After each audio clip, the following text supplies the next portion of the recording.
Hej, mit navn er Jakob Panduro, og jeg arbejder som coach i mit firma Coach & Care. Jeg står nu i mit lokale, hvor jeg coacher, og vil lave den her lille video, fordi der er en ting, som er ret slående.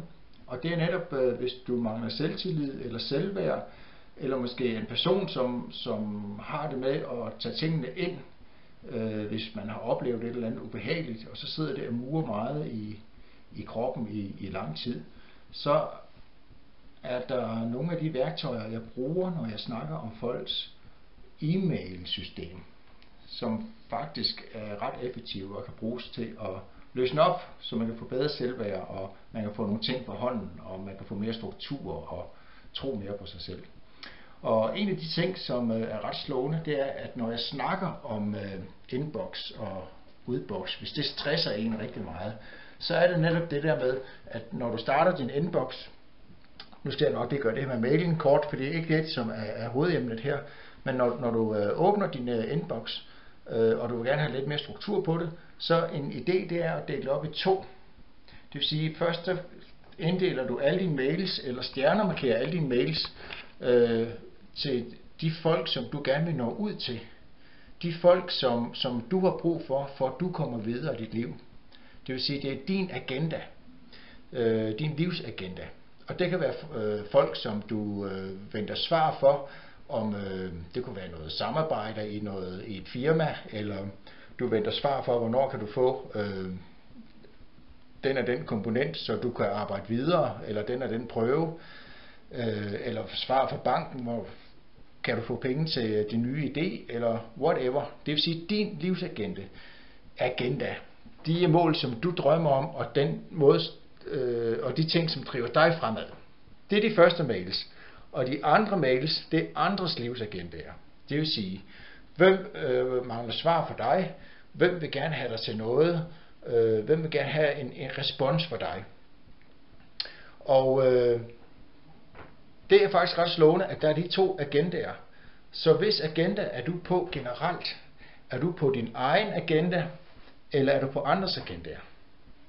Og hvis du ikke er klar over helt præcist, hvad er din agenda, hvad er det du gerne vil, og hvornår er det over i andres agendaer, jamen så er det, at mange mennesker kan have en tendens til at flakke lidt rundt imellem sin egen og andres agendaer. Det vil sige, at hvis man nu forestiller sig, jeg skriver lige her på mit whiteboard, at her har du din agenda, det er der du gerne vil hen, dit mål her i livet. Skal jeg lige tegne dig, du ser sikkert sådan her ud.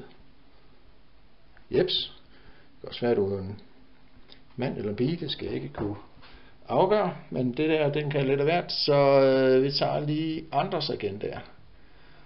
Det kan være hendes agenda, eller jeres, whatever, som vil et eller andet, der har en mening om, hvordan livet det skal være. Hvis du ikke er klar over den egen agenda, så er det, at hun kan sige, hvorfor gør du ikke sådan, og du skal gøre sådan og sådan og sådan, og man forsøger hele tiden at gøre hende glad og tilfreds med, hvad er hendes agenda, eller hvad er hans agenda, det kan være chefens, eller mellemlederens, eller kollegaens, whatever. Og så fjerner man sig mere og mere fra sit egen agenda, og jo mere uklar den bliver, hvad man gerne vil, jo mere flakker man rundt i andres, hvad burde man gøre, hvordan gør andre, hvordan bedømmer andre mig, hvordan er jeg sammenlignet med alle de andre, og så videre, og så videre. Man går over i deres agendaer med andre ord. Man glemmer sin egen, og det er grundlag til lav selvværd og stress og lav selvtillid. Fordi man ved ikke, man glemmer, hvad man står for. Og man tror, man får svaret på livet ved at se, hvordan gør de andre, og hvad mener de andre, at man skal gøre. Det er også nogle af de ting, vi helt ubevidst måske har lært i vores samfunds opdragelsesregler, at man gør som de fleste, som flertallet det gør, fordi det er nok det virker. Eller man gør det, som regeringen siger, man skal gøre, lad være at tage et sabbatår og arbejde og uddannelse osv.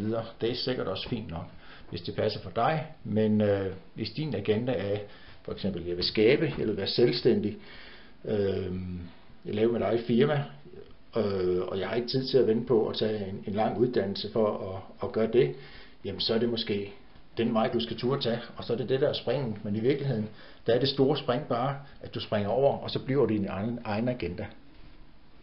Så selvfølgelig er der også andres agenda. Hvis du det firma, du arbejder for, eller den skole eller institution, de har selvfølgelig en agenda, man skal overholde, men du er ikke bare en tilfældig arbejdsmyre. Du har også en personlig mening på, hvad du gerne vil her i livet, og hvordan at opgaven den skal udføres, så det ikke så du måske er uerstattelig eller noget andet. Så du skal huske at have din egen agenda. Hvordan passer det ind med de mål og de drømme, du har om det arbejde, som du udfører. Så det kunne jeg snakke meget mere om det her.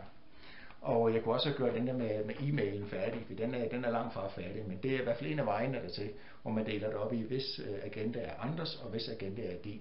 På den måde, der når du mere effektivt de mål, du gerne vil nå. Så kan du have det rigtig godt, og jeg håber, du kan bruge den her til noget, og jeg synes, det er interessant. Jeg synes i hvert fald, det er enormt interessant.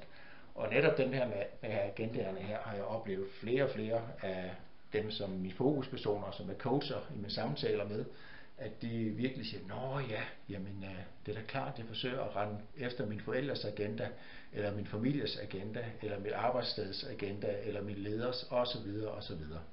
Så ja, have det rigtig godt. Hej.